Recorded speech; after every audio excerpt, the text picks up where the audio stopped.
এরপরে প্রশ্ন হলো, আমার বাসায় কিছু দেশি বিড়াল থাকে, এগুলো ঘর নোংরা করে, এগুলো লোকালয়ে ছেড়ে দেওয়া যাবে কি না?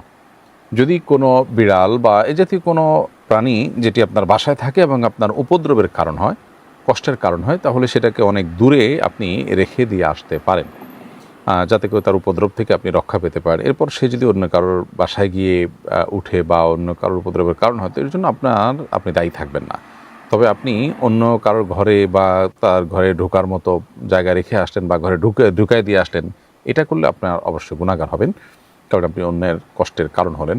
আর এমনিতেই সাধারণ কোনো জায়গায় রেখে আসেন যেখান থেকে সে তার মতো করে কোনো জায়গায় গিয়ে উঠলো, তো সেটার জন্য আপনি আল্লাহর কাছে দায়ী থাকবেন না। এবং সেখানে থাকার ফলে যদি সে অনিরাপদ হয়ে পড়ে, তার ফলে আপনি গুনাহগার হবেন না। কারণ হলো, আপনি তার উপদ্রব থেকে রক্ষা পাওয়ার অধিকার আপনার আছে।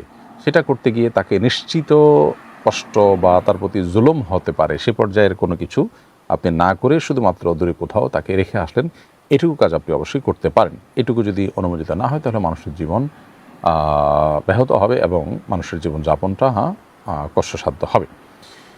এরপরে প্রশ্ন হলো, আমার একটা মুরগির খামার আছে, স্বাভাবিকভাবে প্রতিদিন কিছু মুরগি মারা যায়। আমার এক পরিচিত ব্যক্তি মাগুর মাছ চাষ করেন। তিনি মাছের খাদ্য হিসেবে এসব মৃত মুরগি আমার কাছ থেকে কিনে নেন। মৃত মুরগি বিক্রি করা জায়েজ আছে কিনা? উত্তর হলো, যে বিষয়ের বৈধভাবে ব্যবহার করা সম্ভব সেটার ক্রয় বিক্রয় জায়েজ।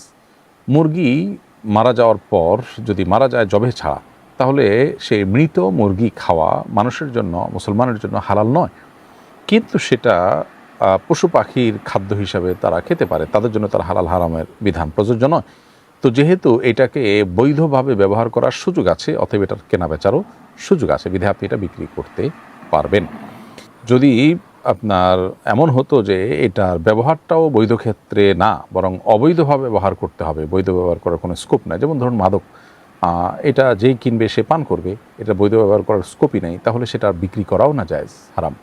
কিন্তু মৃত মুরগি বা মৃত পশু, সেটা যদি অন্য কোনো পশুর খাবার হিসাবে বা অন্য কোনো কাজে ব্যবহার করা যায়, যেটাকে শরিয়া দৃষ্টিকোণ থেকে বৈধ বলা যায়, তাহলে সেক্ষেত্রে সেটার কেনা বেচা উভয়টাই বৈধ, বিধায় আপনার ফার্মের মৃত মুরগি আপনি বিক্রি করতে পারেন এবং আপনার বন্ধু মাছের খামারের জন্য সেটা কিনতেও পারবেন এবং সেটি নাজায়েজ হবে না। উপযুক্ত ব্যক্তিকে যাকাতের টাকা পৌঁছানোর পর একজন আমাকে কিছু টাকা দিয়েছেন।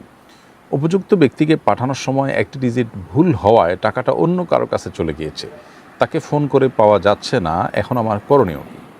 প্রিয় দর্শক, কেউ যদি আপনাকে জাকাতের টাকা দেয় গরিব দুঃখীকে পৌঁছাবার জন্য, তাহলে আপনি জাকাত দাতার পক্ষ থেকে প্রতিনিধি হয়ে গেলেন। আর প্রতিনিধি হওয়ার পর এটি আপনার উপর আমানত হয়ে গেল।